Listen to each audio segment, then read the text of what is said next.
I'm honored to be here. Thank you for inviting me to be with you here to give a keynote. I've followed Traders from 2013 when it launched with the keynotes by Chantal Mouffe and Maria Hellstrom-Remer, connecting very different spheres of discourse and practice, very ambitious level from the very first day.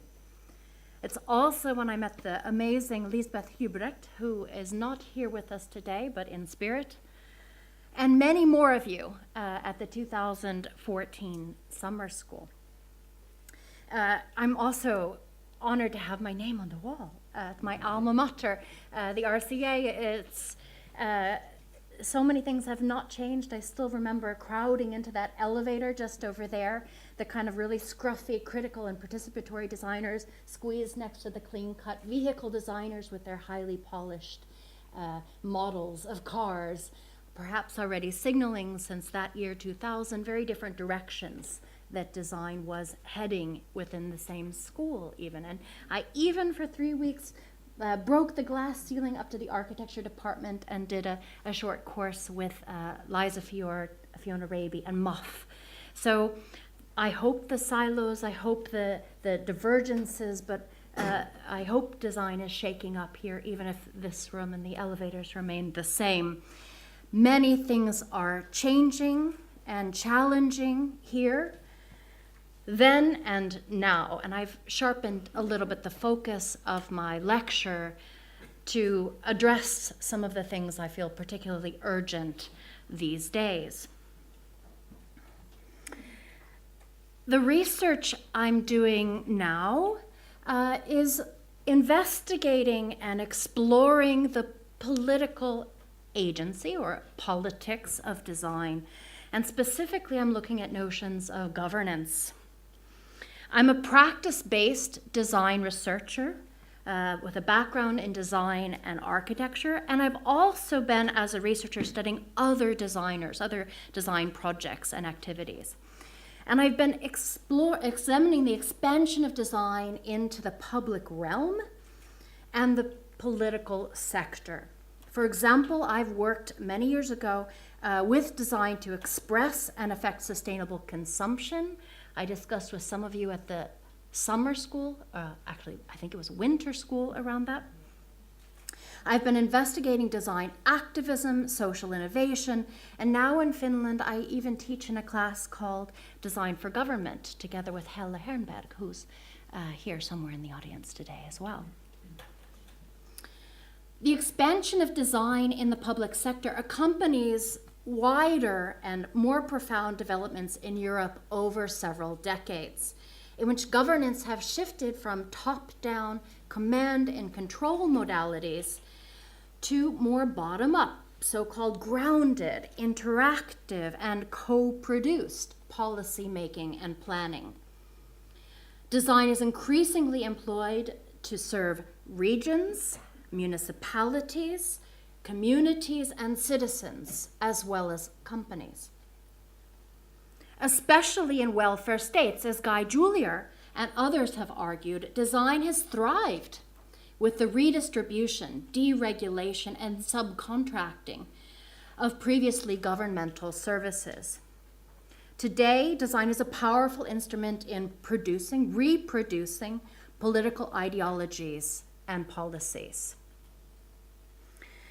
This political conditions, this political instrumentalization, this political reproduction of design is not new, but perhaps, and perhaps especially today, important to confront.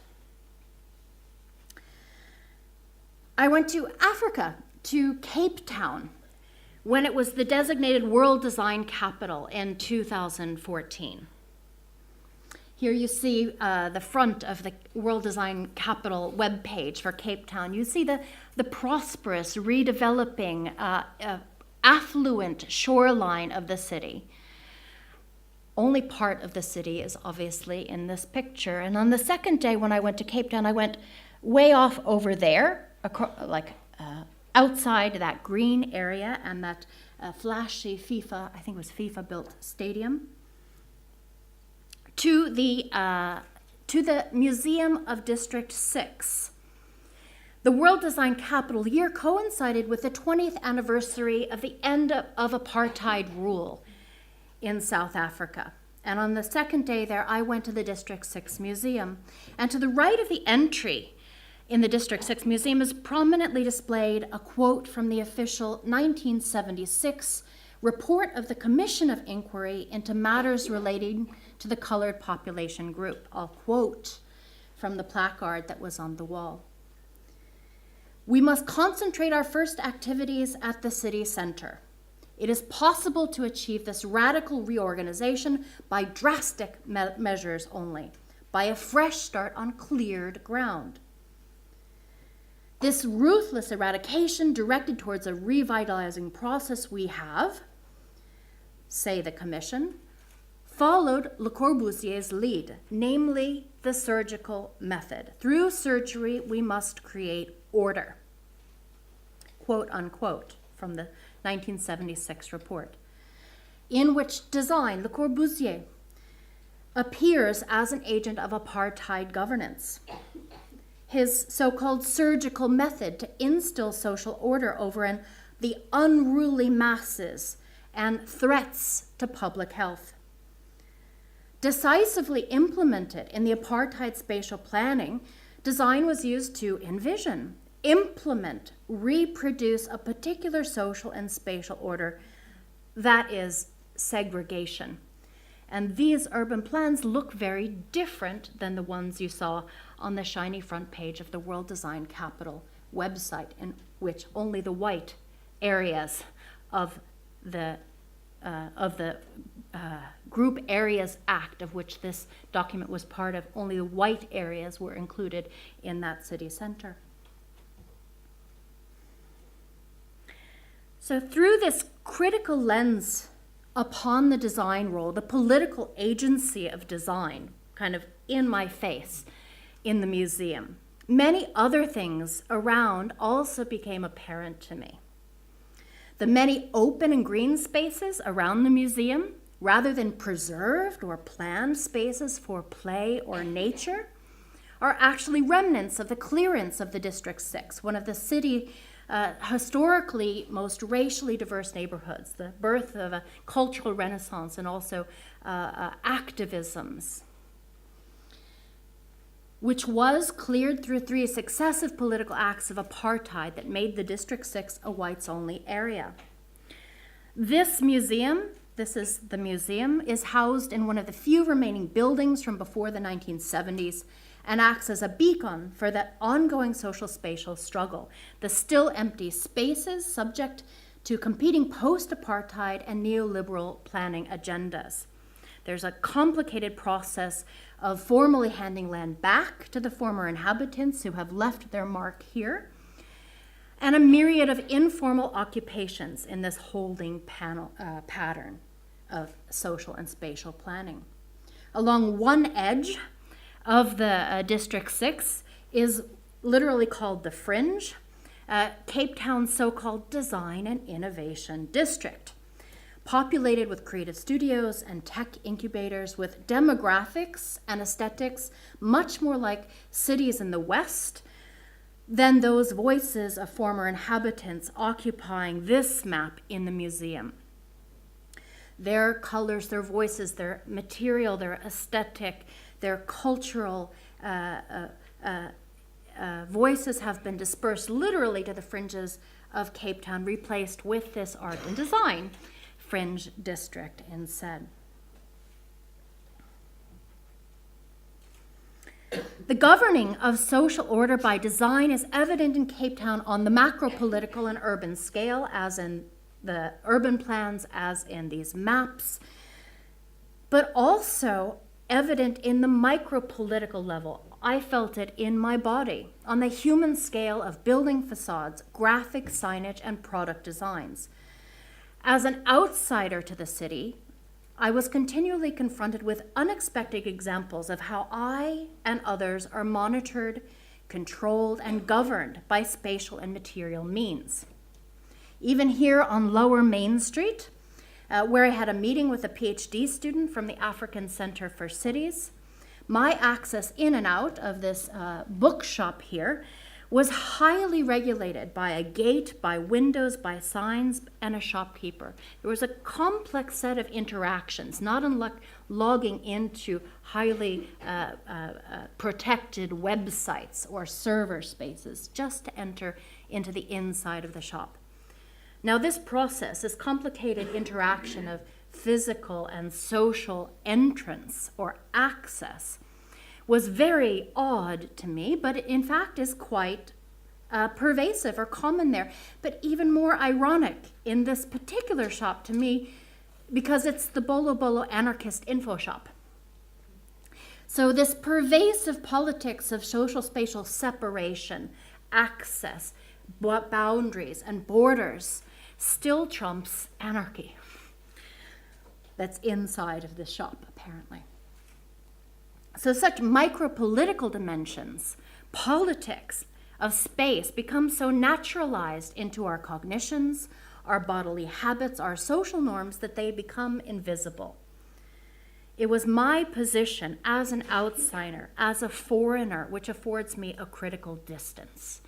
And this is what I will come back to today, the need for a lens, the need for a criticality, the need for theory to help us place, locate, interrogate these standards, you used the words, these regimes of governance, which can also be otherwise. While in Cape Town, I did a lot of things, and one of the things I did was look at two of projects that were part of the World Design Capital, in which there was a very active and intentional handing over of agency, access, and governance between different actors involved. I'm not going to talk about this today, but this was an example on the left where the Cape Town city was involved in this Kailicha informal settlement, which is where the black population was relocated when it was removed from District 6, very far from the center of the city. This is a project around violence prevention in which both the tools of research, the GPS tagging and monitoring, were handed over to women who inside and outside of their homes actually took charge of the monitoring and the research processes and technologies. It also instituted a series of a process and a series of institutions for decision-making in developing the series of infrastructures and design interventions to make the anti-violence prevention a policy, but also a space. Those commissions, those groups were dominated by a minority of designers and a majority of representation from different parts of this community itself. And on the right is a very interesting project, which in fact doesn't involve art and design, but they wanted to be part of the World Design Capital in some way. And it was quite contentious to get them even into the World Design Capital because the city was in league and funding the commercial developer of this space, which was threatening to basically develop this Princess Vlaie area. Princess Vlaie area is actually an open and green space between two zoned colored settlement areas. So now when the post-apartheid planning tries to redevelop and look at interactions between those spaces are up for grabs. But who gets to decide what enters into the in-between spaces? What is a meeting space? And this was literally an activist project. These were ad hoc collections of Baptist ministers, walkers and bird watchers, all sorts of different kinds of people from very different walks of life who don't, they have very interesting protocols when they meet. They don't, for example, exchange names. There's also a way of thinking about recognizing difference and a very different way of building solidarity and togetherness in this space, who want to be recognized within the World Design Capital framing to claim a space. So the World Design Capital notion and some very interesting manifestations that came from this specific location, the Cape Town location of the World Design Capital, is an important manifestation of the increasing political role and agency of design.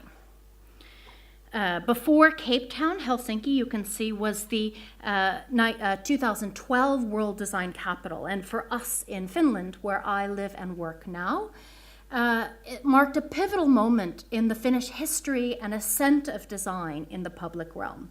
It, in fact, many of the conditions for our course designed for government. Cape Town was the first World Design Capital in the Global South with an explicit notion of Africanization of design and of design identities and definitions. And the next World Design Capital will be Mexico City in the so-called Age of Trump. So design is inevitably circumscribed by political ideologies and structures. Our agency is conditioned by and serves political agendas. While critical architects and radical designers of the 1960s might have climbed the barricades, where are our barricades? Or they might have sat back to wait for the revolution, but I don't think we can do that either. So my work tries to explore criticism from within, to borrow a phrase from Jorge Silvetti, interrogating the implications of design for, as, and within governmentality, including ways of engaging and political effects. And I will, for the rest of the talk, also try to unfold some of the alternative politics and the ways of engaging that I think are productive and perhaps hopeful, which also in their hope and the utopic moment perhaps need to be interrogated. But that doesn't mean the problems with hope, the problems with alternatives, does not mean we should not try them. In political science, theories have developed in response to changes in governance, changes in where, how, by whom, and what politics is reproduced. So political science has changed. Governance has changed. Political science has changed. And I identify three broadly distinguished contemporary accounts of governance. One account of mainstream political science traditionally equates governance with political institutions, the ones we vote for, including regulation through public policy, law, services, and taxation. Design has a role there in the political institutions of our governing institutions. We can think of the different kind of design roles that are possible when we work for ministries, municipalities, and so on. That is one area of design working in relation to governance. Another account of governance informed by cultural studies and post-structuralism critique the state-centric accounts of governance. They study instead the constitution, the power, the change, and agency of civil society. They examine the ideological struggles among different groups and political discourse. And there are other roles we can imagine for design in that, in struggles, in community-based discourses, discord, dissent, and collaboration. And a third account of governance, which is one that I work with, informs design whether or not you work in relation to actually recognized political actors. In fact, a third account reconsiders altogether what is meant by institution. Drawing on Foucault, this account challenges the equation of politics with formal institutions, a leader, a government, a state, or a party, and considers governance as situated practices, even self-governance. How governance forms and regulates the individual, the community, and society.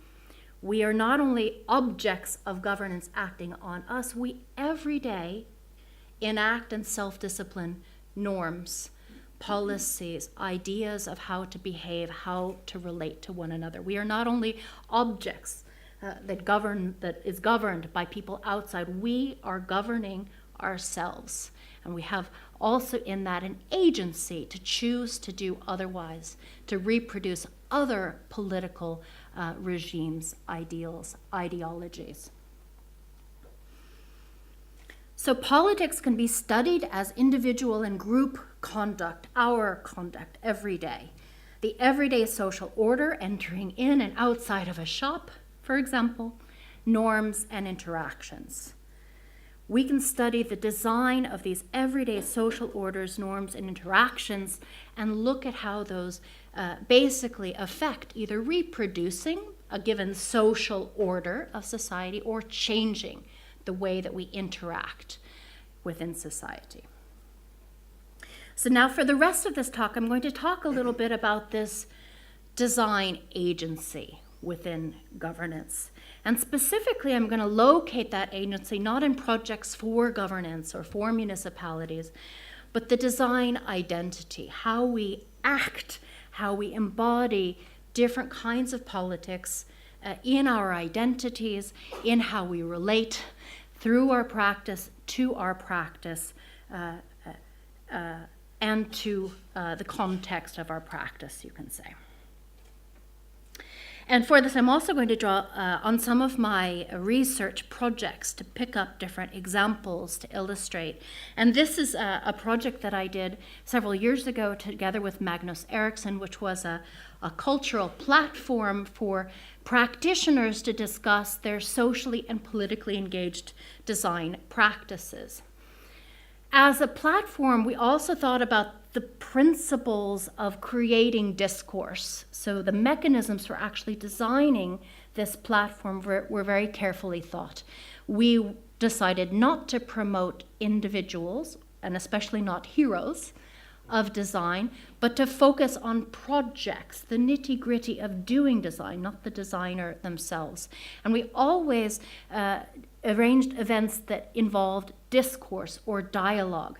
We wanted the words, the articulations, the examples of socially and politically engaged design practice to come from the practitioners and not from journalists or social scientists or historians from the outside.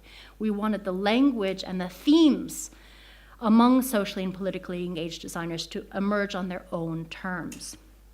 And so through the course of these events, which you can see some glimpses of here, we came up with a series of kind of themes that rose to the top and were collected in a book at the end of the project. And this is one of them, which kind of frames what I'm going to talk about for the next few minutes, the tactics of relocating the design agency. So when it comes to rethinking our everyday sayings and doings, from where, the position from where we design and relate to the world and imagine and create social order in the world, the image of the designer, often perpetuated by cinema, evokes the politics of a particular kind of progress, a particular kind of politics, a politics by master plan and technocracy in service to elites. Design is a professional and very typically male core in modern offices on the upper floors of corporate high-rises, displaying scientific mastery over advanced tools and specialized knowledge. I'm not sure if it's an accident that the architecture department is on the top floor.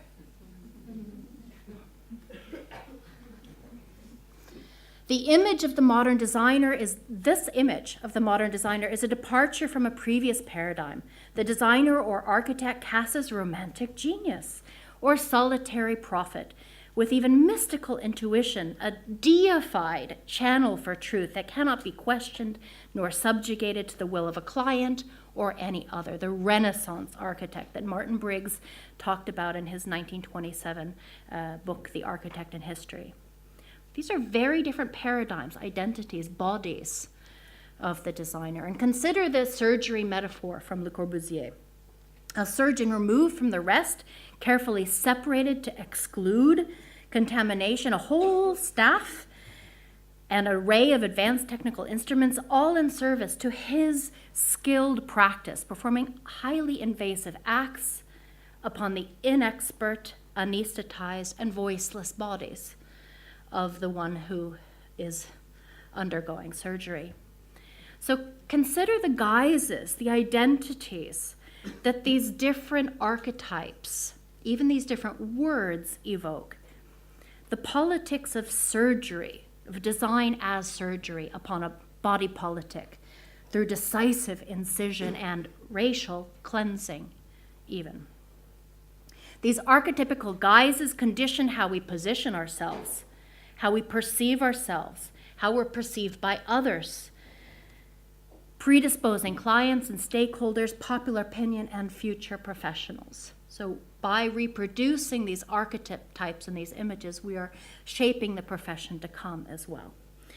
Within Design Act, we, through different kind of dialogues, found different ways of describing, different ways of doing, imagining, and embodying another kind of politics. So for example, fantastic, Norway went out on the road in their caravan project. Fashion hacktivist Otto von Busch railed against the fashion hierarchy dominated by Karl Lagerfeld.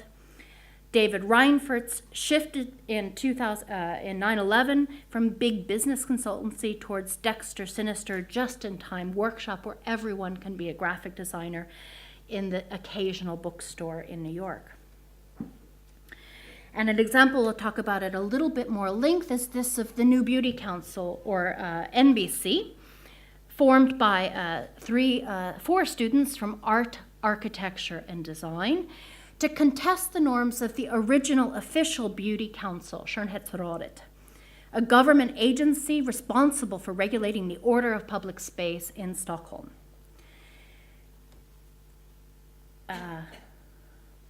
NBC takes up an institutional mimicry. This is their logo. This is the actual governmental agency logo there. And therefore it publicizes the aesthetic and environmental concerns that it shares with the official council, but the resemblance ends here. New Beauty Council takes up conflicts that it sees in the governmental agency between aesthetic and environmental concerns. The presence or absence of recycling containers, urban farming, or public shelters in areas of historical preservation raises questions in Stockholm about which or whose values take priority.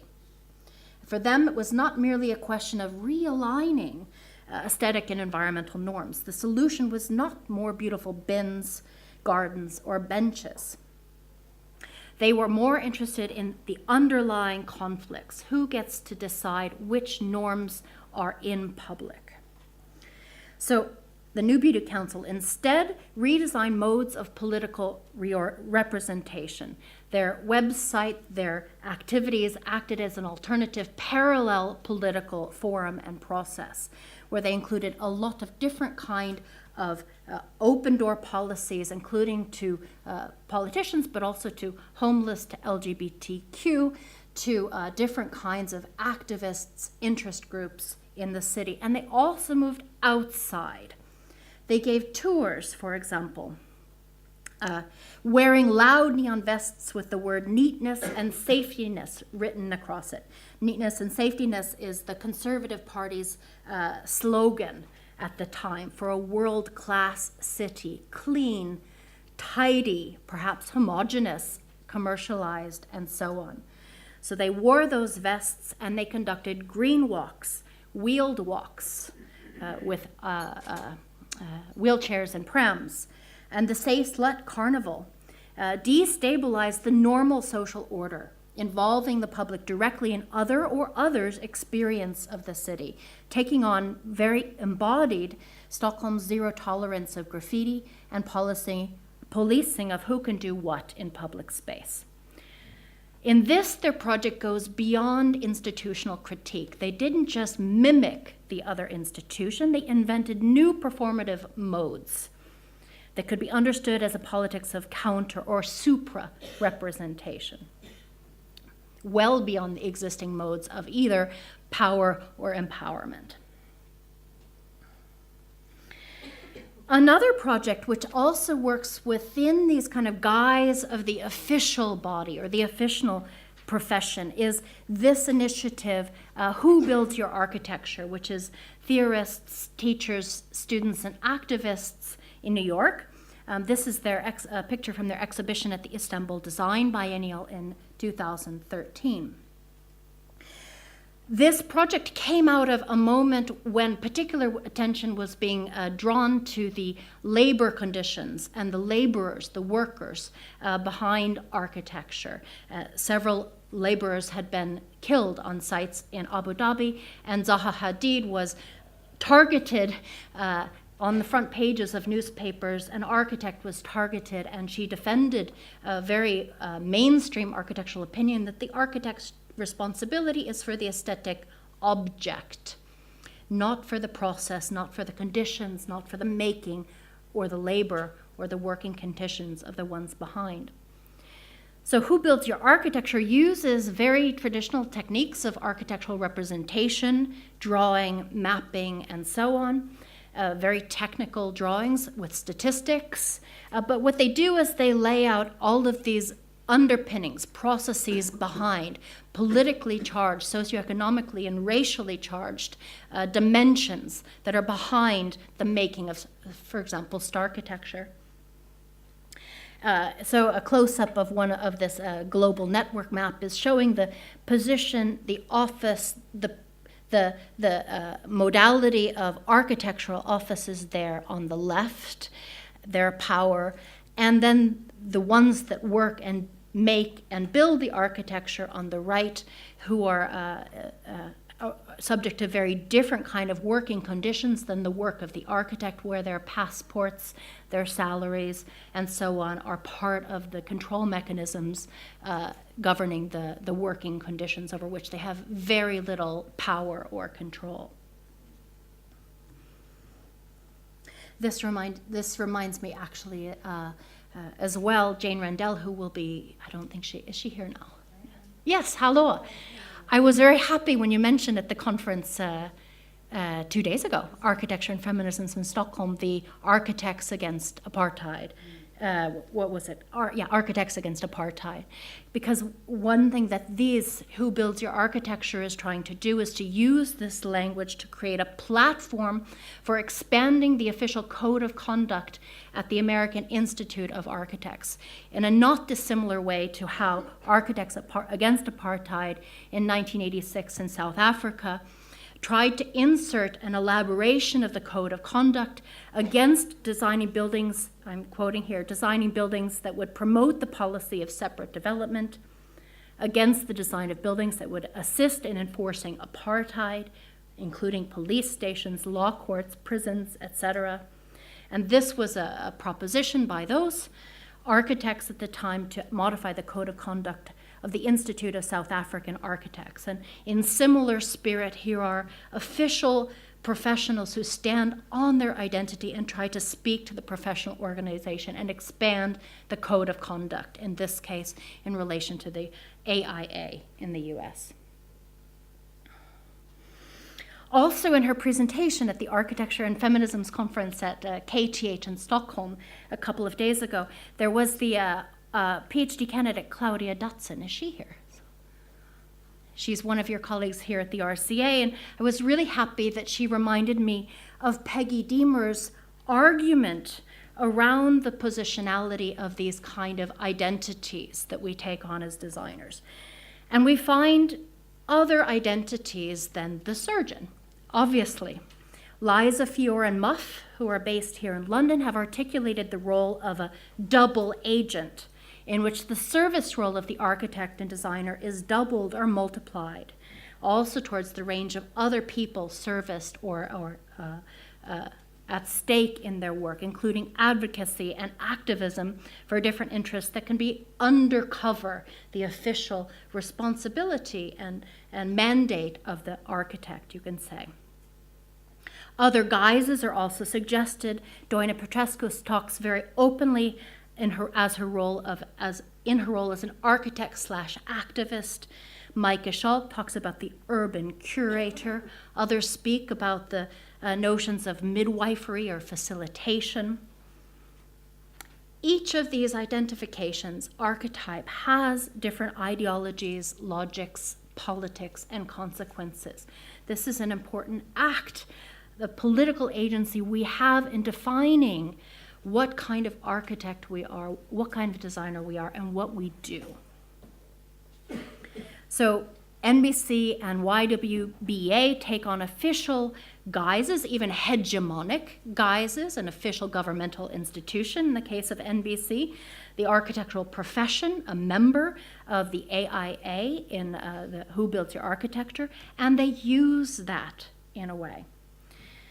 And Peggy Deemer, which was the reference that I remembered from Claudia Dutson, talked about the need for continually clarifying and interrogating our position behind the guise.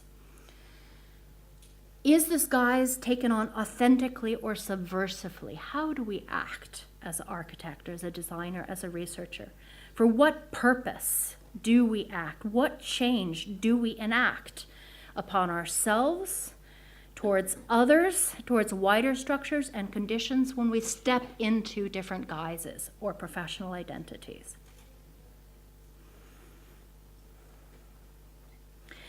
In their forthcoming article for the book that I'm editing together with two others called Feminist Futures of Spatial Practice, the New Beauty Council reflect on what happened when they started themselves getting calls from the government to take on commissions of planning, political consultancy. They were in fact being preferred for the commissions that the official agency was not doing. Those kind of moments also reveal what kind of position we have. Do we do that authentically, or have we always meant to do it subversively as artists, which was the stance they took in their article? So as design agency is relocated into the public realm, whether in service to municipalities or policy, questions are raised theoretically, questions I'm interested in, of governance and politics, as well as professionally, such as responsibility and accountability, the code of conduct that we have as professionals, but every day that we enact. Polemics such as leave it to the experts versus power to the people do not adequately address the crossroads at which we find ourselves today, nor do seemingly neutral terms such as facilitator. All that we do has political conditions and effects. It's not simply a matter of demoting design expertise or design surgeons, nor of designers abdicating responsibility and retreating into art, nor of the people rising up or offending for themselves. The question is how, when, and why authority, and consequently risk and responsibility, is handed over or taken up within a more mixed and evolving assembly that constitutes design agency. To shift to another dimension or angle on this issue, I've discussed so far the identity guise, body, form, or firm of design agency and the politics of those identities. Now I'd like to talk a little bit about the framing and organization of design, particularly relevant to those of us who are teachers or students, we who reproduce notions and futures of design. And I want to circle back for a minute to South Africa, to Mgendi Mrita, who's a designer, professor, and president of the International Council of Societies of Industrial Design. And he has written extensively about design in relation to the notion of segregated economies, how design reproduces the segregation of economies in his country. He points to the First Nation of wealthy South Africans who operate within the so-called first or mainstream economy, industrialized production, the kind of economy that we consume and offshore produce every day. And in these terms, the first economy has South Africa as the largest economy in Africa, where the second or informal economy is discounted and in fact is taxed more than the industrial manufactured economy. So he questions design in this context. He questions our Western definition of design as industrialized production. In fact, he says there is no direct translation of the word design in an African language. The word itself is a colonial imposition. He unfolds in his notion of design a series of other terms loaded with, in his world, different alternative politics. So he uses terms such as Ubuntu, which he says refers to a homegrown concept of mutual support and community solidarity. Batho Pele, literally meaning putting people first. And Chama, or the informal, cooperative, traditional cooperatives traditionally organized by women. And he finds other ways of articulating design not only as object, but as how it's produced, the organization of the work, of the processes, of the subjectivities, of the collectivities, of the politics behind the design work. So he questions the word design and expands what design means as the socio-material organization and economic organization. And we in Europe might also think about decentering, relocating design. Many of our own design educational institutions, perhaps this one, perhaps my own, are modeled in the Bauhaus, which historian Katharina Rudi-Ray reminds us named and organized the disciplines that we still stick to today to separate male and female students at the time when the German Weimar legislation had given women equality of access to study. In a 1920 decision, Walter Gropius and the Council of Masters at the Bauhaus adopted differential admissions, including higher fees for women, and the recommendation that women should be sent directly from the introductory course to the weaving workshop with pottery and bookbinding as other possible alternatives.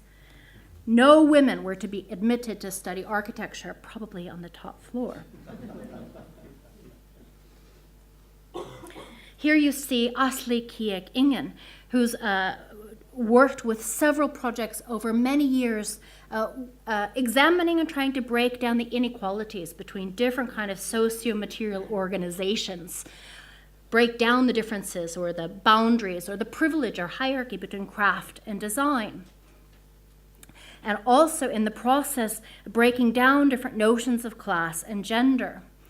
In a series of projects, Asli has been questioning and altering what qualifies as design in the Galata-Shishane district of Istanbul. You can see a little map here, constituted by an intricate network of socio-material, economic, knowledge, and family and cultural networks extending horizontally and vertically.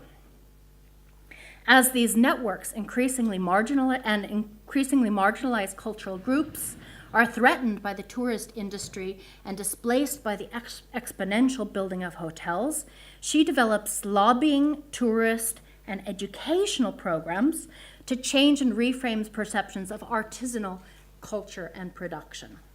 Within her informal academy, an apprentice scheme is developed in which master students are paired with artisans, literally reversing the academic knowledge hierarchy.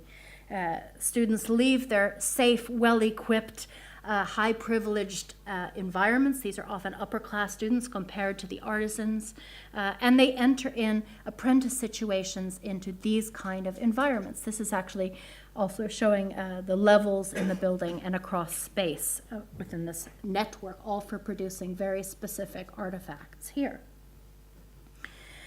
So she reverses this academic knowledge hierarchy, such that the formally educated and often higher class students learn from and work for the artisans and their own form of knowledge and production. This is not a reversal simply of power. Much more complicated tensions and relations emerge in practice, including gender conflicts, cultural and racial divisions and tensions, aesthetic and other norms. But in person, they are negotiated, and in the process, the subjectivities of all those involved are changed. This is, in fact, a kind of, you could say, a process not for producing lamps, but a process for producing other kinds of subjectivities and other kinds of power relations within the socio-material production of lamps. In my own work, I'm also investigating different ways of decentering the definition and the boundaries of design. And with colleagues in a project some time ago, we found ourselves discussing how design history and theory, museums and syllabi seem to be disproportionately dominated by male and Western authors. I was writing at the time this article about how climate change disproportionately affects certain peoples, genders, generations, and parts of the world, and how design contributes to reproducing those inequalities. In this book, authorship, we question. So indeed, this book is co-authored by we a historian, a practice-based researcher, me, and a philosopher, but on the cover of the book and throughout the book, our graphic designers are credited equally as authors of the book because of the knowledge produced in the process of making decisions around how the book should be formed, the material paper choices, the selection of open access and the selection of publisher. All of those were so intricately involved in the content production of the book. They produce knowledge of equal value, of authorial value alongside of us. So authorship I have questioned, but still, while writing this article, I found my own citation practices dominated by white, Western, and male authors. It is apparently normal, I'm normal, for everyone, including women, to cite female authors less frequently than males. Rivière has statistically studied this. And I'm reproducing, unknowing, a practice that contributes to systematically discriminating and excluding female academics like me from advancing within academia. Savinick and Davidson have studied how citation practices produce hierarchies and career paths in our fields. So in this article and since, I have decided equally systematically to analyze and rectify my reference list. This involved quantitative counting. Here's my endnotes here. But also it set me off on a qualitative journey to engage with other authors, these ones here, who I had never read in depth before, who became central to my new bibliography, from many backgrounds and parts of the world. And in this process, my own subjectivity, as well as the content of my research, changed profoundly. In this kind of critical everyday practice of non-design activities, I find myself shaping design. I'm inspired by Sara Ahmed's notion of critical citational practice. Who do you choose to link and recirculate with your work? Who gets erased? Who should you stop citing? Ahmed describes citation practices as a rather successful reproductive technology, a way of reproducing the world around certain bodies, certain names. Citation structures form disciplines, she says. The reproduction of a discipline can be the reproduction of these techniques of selection, ways of making certain bodies and thematics core to the discipline and others not even part. So the reproduction of a discipline through these techniques, who do we talk about? Who do we include? How do we author? Who do we mention? Who do we stand by? And I've become highly reflexive as to how my own sources and references reproduce a traditional or decenter the canon, people and therefore perspectives, knowledges, experiences that constitute my definition of design, which of course is contested and contestable. This for me is not name-dropping or mainstreaming marginalized voices. This is a transformative practice. It has actually transformed what I put in the center of what I think design is, in a way. This may not look to you like a canon of design, but why not? If you're interested in the references around the career implications of this, there's a couple of, I've written about this recently, you can check it there. Through the phenomenon, wrapping up, through the phenomenon of the world design capital, here I've highlighted the exponentially expanding role of design in the public sector, for, with, against, negotiating governance within officially designated political institutions. So I've pointed out, although I haven't illustrated, designers working in municipalities, etc. As the practices of design expands, so do its political economies. And here I don't mean economy as money, but there's an expansion in the way that production and exchange is defined, organized, and governed. A post-industrial, what are the other organizational conditions and political economies of design? How is design defined, organized, and governed? How do we reproduce a hegemony, a paradigm? How do we change a hegemony or a paradigm of design, political economy? How do we decenter, reframe our own agency as design professionals, teachers, students, etc.? Design is infused with ideologies and policies, which we reproduce every day in our professional identity, our business cards, our citational practices, very small micro-politics of our everyday activities. And in this context, critical theories and practices can provide not only a critical interrogation, a critical distance, as I talked about in Cape Town, a way to step back and examine, how do I actually write my bibliography? But also an optimistic outlooks on the future. So critical practice for me, especially drawing on political philosophy and feminist politics, are premised on the idea that things can always be otherwise. Things can always be changed.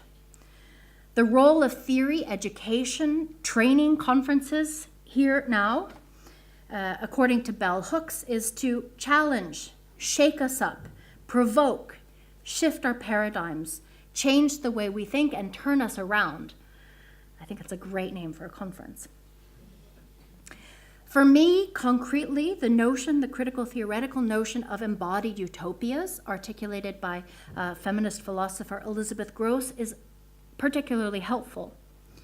While visions offered by nationalist and racist politics speak about a return to an idealized past, a greater America, or the projection of an idealized future, or increasing production of utopic, dystopic futures, the idea of embodied utopia that she offers locates otherwares in the here and now, in and through ourselves, our subjectivities, how I change my own subjectivity, my own practices, and our collectivities, how we form a different or a common or differentiated notion and practice of design. Change is possible. Simply acknowledging that we have different bodies, identities, subjectivities, agency, change is possible. It opens possibilities for reproducing another politics, my politics of producing another canon of design, for example. Here I have not focused on examples of social design. I'm really looking forward to hearing and experiencing your work, I guess, very much in this area over the next 2 days. And I've pointed at some notions of governance where we are all working, the kind of more official governmental level of design work, or the representation of communities, design activism, social innovations, and so on. What I've tried to underpin here is something that goes across any kind of design practice. I've tried to relocate design agency on the identity, organization, and definition of design that we reproduce every day. This does not detract from the need for a critical distance and action in relation to other levels and scales of politically engaged design, but the personal is also political.